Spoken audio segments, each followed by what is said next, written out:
Can I say amazing? Yeah, it's amazing, but it's also inspirational. It's emotional because hii mwili saa zingine inatusumbuanga, and then sometimes you get sick and you feel like it's the end of the road, especially when you feel like hii ugonjwa inaweza nimaliza, but then again God anakujanga mysteriously and turns everything around. The Bible says what the enemy intended for evil, God turns it around for his good and his glorification. And it's so good that our guest today is a clear proof of God's trophy, God's mercy, and what? You're a trophy of God's mercy and faithfulness. Yeah, karibu sana Rhoda to the show. Thank you so much, Joy.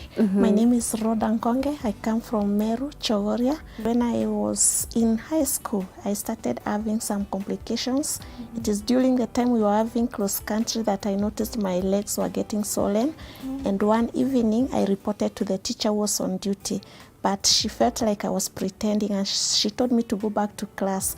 The following morning, my legs were so swollen that she gave me permission to go home and be treated. So when I went to the hospital, I was diagnosed with rheumatic heart disease, of which it was not disclosed to us the first time. So I was given some painkillers to go and control the pain. So after a few days, it worsened, and we went back to the hospital. And the doctor we found there asked my mom, "Were you given the medications?" And my mom wondered what kind of medication the doctor was talking about. So I was to be on benzodiazepine penicillin, which is a very painful injection. So I was to get this injection every month. And this was affecting my life because it was very painful. When I got back to school, the students could not understand. Some could even call me a cripple because I could not walk straight. So I continued for close to two years.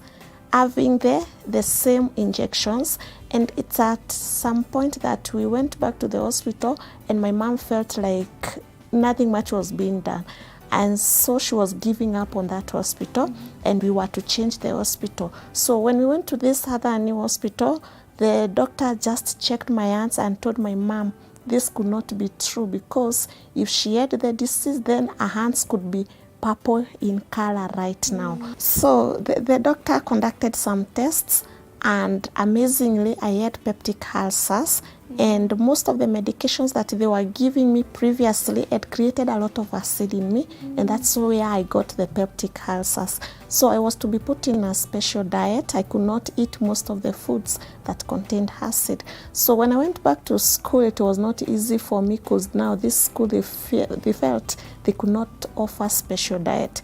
So my dad was told to bring what I required, and also milk was to be introduced to my diet. I continued for close to 3 months. Then all of a sudden, one morning, I wake up and my legs are very swollen again. I was taken to the hospital. And I remember when the doctor saw me, he told my mom, "I am very sorry. I suspect kidney problem." And so the tests were done, and it was true I was developing some problems in my kidneys. So I was also put on a diet that I could not take salt. And that evening I went home. To me it was okay, because now I've suffered for a long time. So not taking salt was not a big deal to me. So that evening my dad came, and my mom explained everything to him, and he became irritated, I think, because he told me, "Do you know what you are talking about here? Have you imagined your life not eating most of the foods, and still the little you can eat without salt?" And that's when reality hit me hard. And I now started thinking, I read about a God who heals people, right? And I started believing the God who heals other people can still heal me. And I made up my mind that the salt I was told not to take, I would eat it and it would heal me. I began taking salt when it was raw, and I went to school. This time I had a letter that was written to the teacher that I should not eat salt. And so the headmistress told the students to be checking if I eat salt, so that I become sick and go home. I would eat it as they watch. And after the 2 weeks, I went for the appointment. And funny enough, I was okay. There were no traces of rheumatic heart disease, no traces of peptic ulcers, no traces of kidney disease. I give God all the glory. Amen. And so nice. Yeah, okay. So I have told you, you're a trophy of God's faithfulness. Yeah, it is. So after high school, what happens? Now you're healed. Umemaliza high school. I received a letter to do business administration in Eldoret Polytechnic.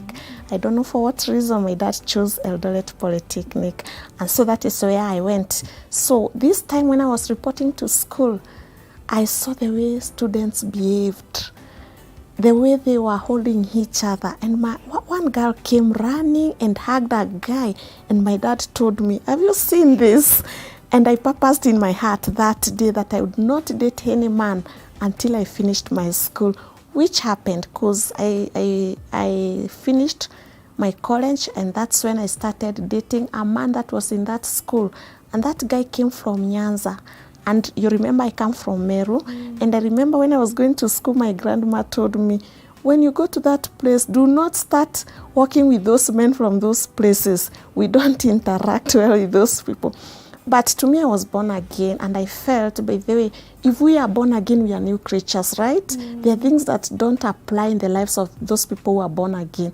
So I started dating, though it was not easy. At first, I resisted. When I remembered what my grandma told me, I would resist, but I didn't find peace. So I decided, let me tell him yes, so that I can have peace in my heart. So we dated for close to 2 years, and one morning, I wake up, I'm not feeling okay, and I suspected I was expectant. We went to the hospital, the tests were conducted, and it was true, I was expecting. Remember, this time, he does not have any job. I do not have a job, and we are both staying with our cousins. He is staying with his cousin, I'm staying with my cousin. And I remember that night when I disclosed the news to my cousin, she told me, the best thing you can do for me is to leave my house. Now I was frustrated. Now I come from a Christian background. There's no way I can go to tell my mom that I am pregnant and I'm not even married. So I come up with a plan, and I call my mom and I tell her I have gotten a job in Eldoret, and so the job, they are not going to pay me because I'm going to be on probation for 3 months. And my mom asks me, how much are we talking about? And I told her 3,000, and she sends me the money. I go to this guy and I tell him, no, we are going all the way to Nyanza. I'm going to bring up my kid by myself. This child must have a dad and a mom. He was frustrated, and he told me it's okay. So we went all the way to Nyanza, somewhere I've never been before. The way of life for these people is so different. Coping was difficult. And so I told him, you just go to the school where you used to school because you performed well. Go and ask for a job in this place. And funny enough, he was told, report on Monday, you're going to be teaching chemistry and biology. He was to receive 10,000 a month. So he comes and we start living well. And now one time I'm feeling so guilty. My parents do not know where I am. I lied to them. And so I called my sister who was in Nairobi, and I told her, by the way, I'm not in Eldoret as I told Mom. I am in Nyanza and I am pregnant. My sister was shocked. And she asked me, what do you want? I told her, I just want you to escort me home. I go and talk to my dad and tell him what has happened to me. So we went with my sister. And when I told my mom spoke to my dad overnight. And my dad sent my mom to come and ask me, she's pregnant, so what next? And I told them, I don't want anything from you guys. Me, I have my job. I can take care of my child. And that is the time I went back to Nairobi. When I was there in Nairobi, I received another call, and did you make any application in this hospital? Yes. Are you still interested? Yes. Just come for an interview. I went for the interview, and I got the job. And after getting this job now, I'm pregnant, right? I stayed for close to 5 months. And my husband says, I cannot stay in Kisumu as the baby is going to be born. I must be around as the baby is being born. And to me, I thought he's coming to witness the birth of his son and then go back to his job, which was not the case. He came to stay, and now he has no job. He has lost the job. And the job I have received, I have worked for less than 1 year. It means it's on probation, so I cannot get any pay. So it's going to be unpaid leave. And this is the time we started struggling financially. Now we struggled. I remember we would go somewhere and buy greens for 5 shillings so that we can manage. If we don't get that the greens, then we are going to take ugali with strong tea. Let's take a short commercial break. We'll be back. Please do not change the dial.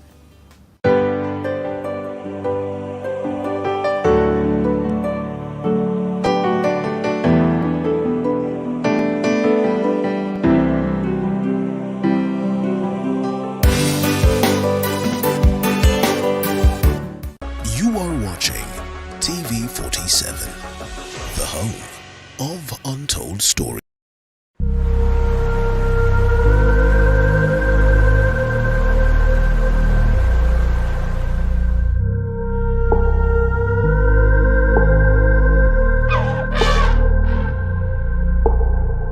Hello and welcome to TV 47 Wildlife. I am your host, Sandra Wahito. And this show lets you see the beautiful wildlife varieties and nature we have in our magical country right from your couch.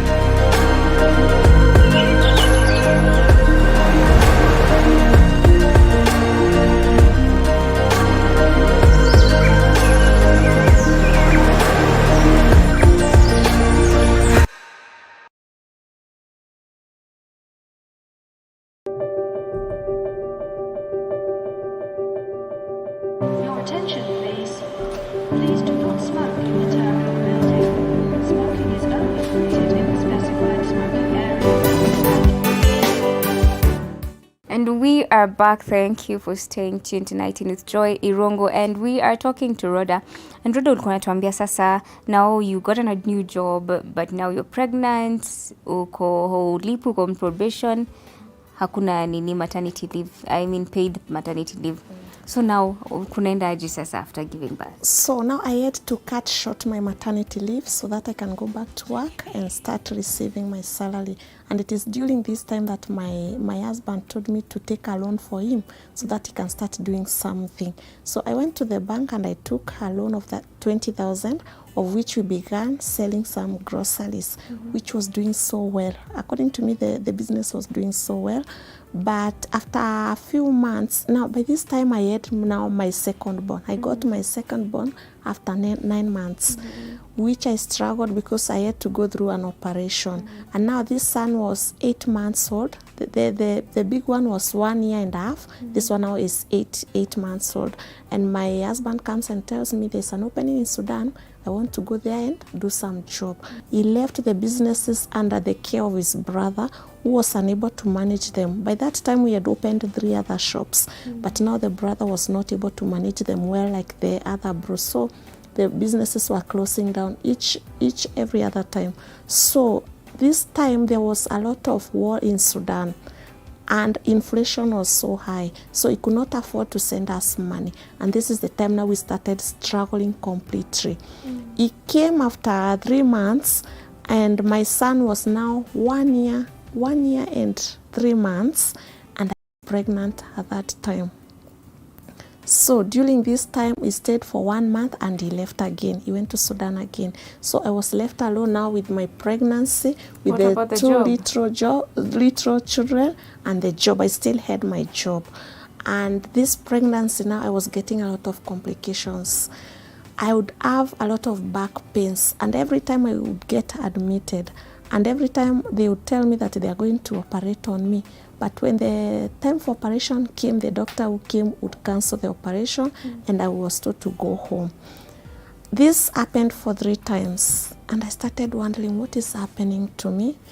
And this one doctor, I sat him down and he told me, if Rhoda, you can persevere with this pregnancy until it gets to 38 weeks, then it is going to be safe for you and also for the newborn baby. But if we go ahead and do the operation right now, you are going always to be in Kenyatta because this baby will not have grown well. So I understood what was happening, and I told them to discharge me on drugs so that I can go and persevere for the remaining weeks, which I did. So this time I was 37 and a half weeks. I could not take the pain anymore. So I came, my husband is still in Sudan, and I signed for myself for the operation. I was taken to theater, and I delivered my baby through the CS. And the baby was so tiny, 2.2 kgs, which means if this baby would have been brought out earlier, it could have been so tiny. We would have many complications. So this morning I wake up so excited. We are going to be discharged, and this is the time we are going home with the newborn. And this was a girl now. The other two are boys. I was so excited, by the way. And the nurse who was on duty came and gave us the drugs to take. And I remember mine were left on the table because I was in the bathroom. So the third child is a girl? No, the third child is a girl. So I came and I found my drugs on the table, which I swallowed. And it is at this time when I was swallowing them that I coughed. I coughed, and I started feeling a sharp pain on my tummy. And when the doctor came to discharge me, I asked him, "Are you still discharging me even with the pain that I'm feeling?" And the doctor told me, "It is nothing, it's just a cough." I think at some point we didn't communicate well, because to me, I was referring to the pain on my stomach, but he thought I was talking about the pain after I have coughed. So we were discharged and we went home. That evening we spent well, we slept well, and we woke up well. So the following morning, we spent the day okay. And in the evening, I went and I showered, and my kids now, they were used to me being in the hospital each and every other time. So when they saw me leaving, they told me, "No, Mom, you want to leave us again?" And I told them, "No, I'm going to pick the baby so that I can come and we stay together." So I went to the bedroom to pick my baby. And when I went to the door, I noticed some drops of blood. And I wondered, where is this blood coming from? So I lifted my top to see where the blood was coming from. And immediately, my intestines came out. I screamed. From where your CS was done? Yes, from the wound now. It had opened. And I screamed. So when I screamed, the intestines came out the more. And remember, I'm still at the door. I haven't arrived to the bed, so I cannot sleep. So they are falling down as I stand. And now my kids come running and they start holding them, asking me, "Mom, what are these?" I'm confused. What can I do? My husband is still in Sudan. There's a lot of war in Sudan. So the first thing that comes in my mind is call your sister so that she can come and help you. My sister could not pick up the calls because she was on night classes. Another mind tells me, call your sister's husband.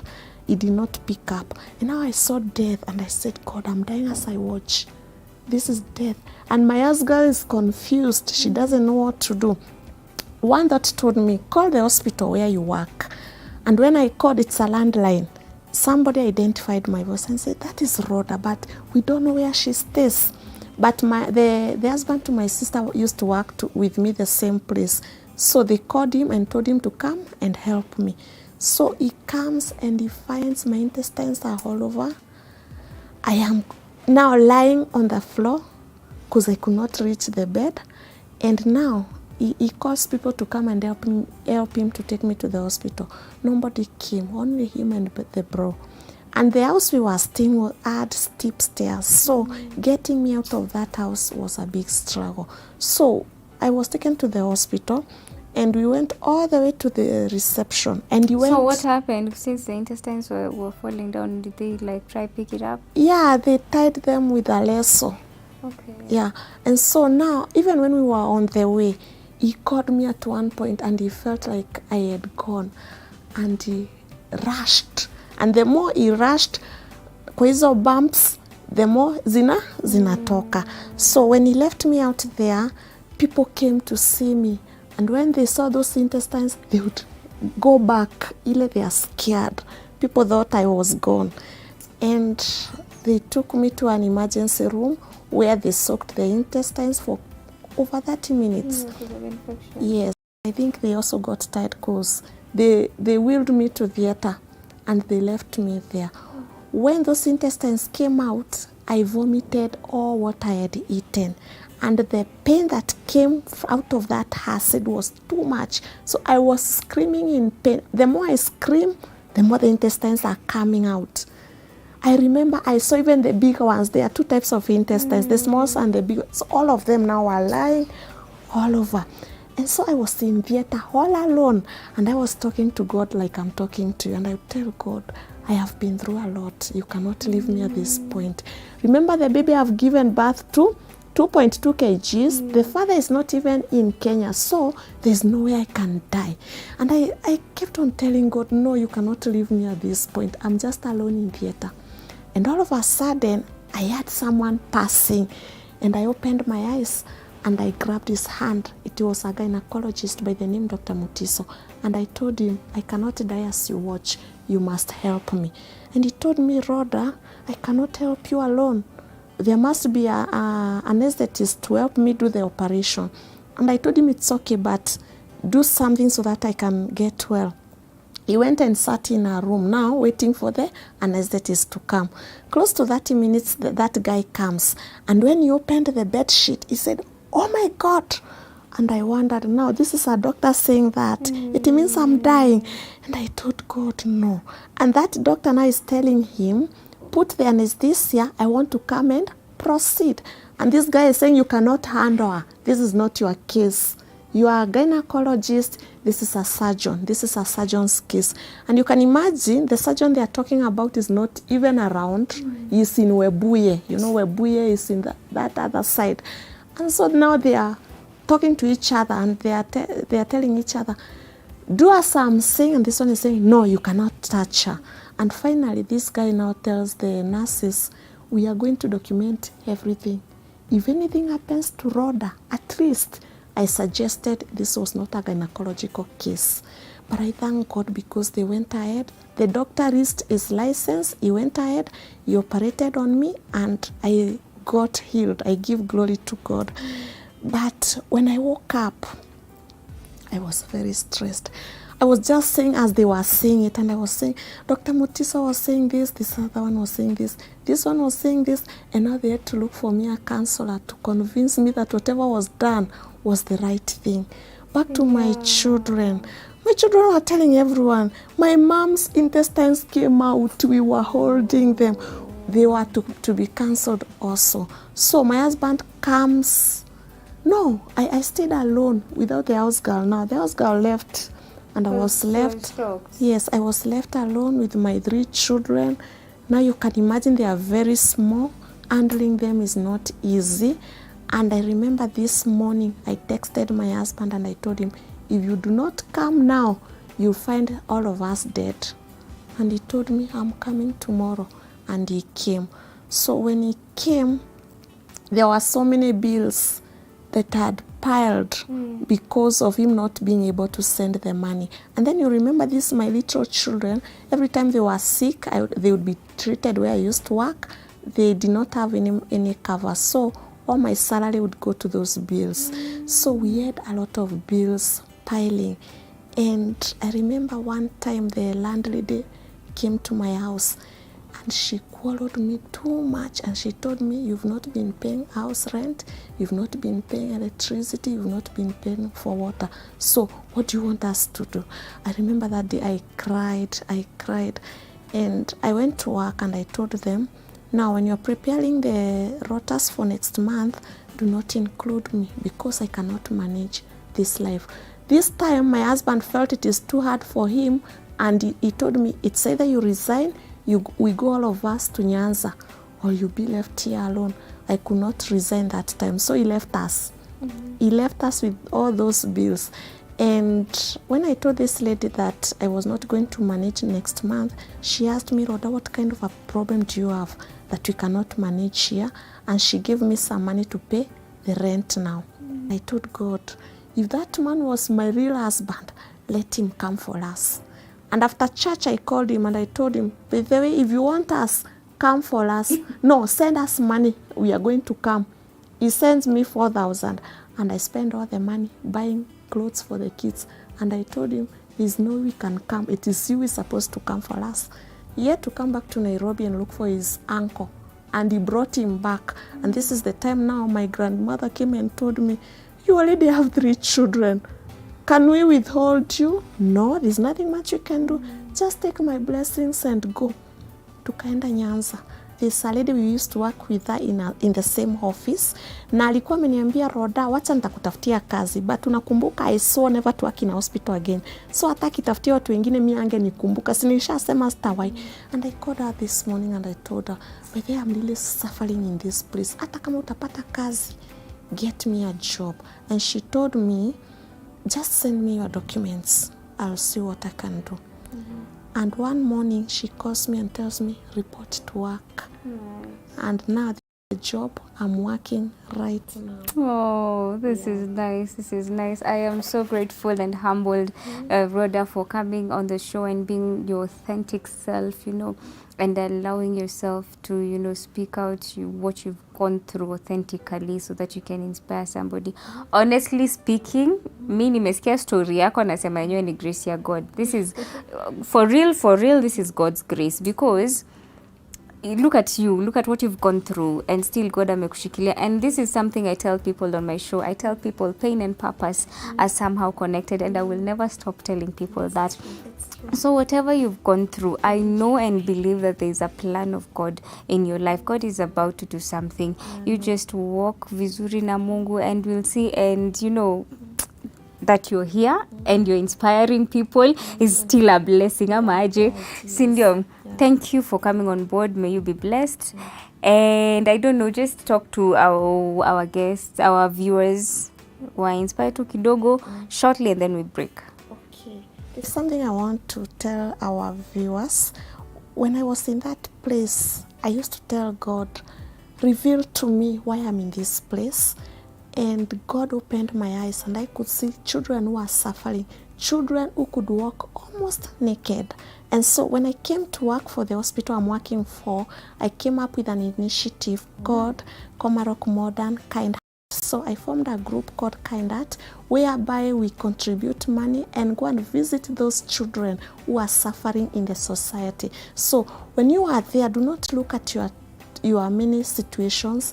You can be a help to somebody's life. 100 shillings means a lot in a life of someone who is going through a hard time.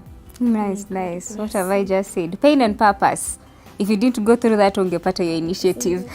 Thank you guys for watching the show. I am so humbled. Continue to speak to us, reach us on our social media handles, Joy Rongo on all social media platforms, or Ladies CLC or TV47 on all social media platforms. Have a lovely week and stay blessed. Tunawapenda sana. Goodbye.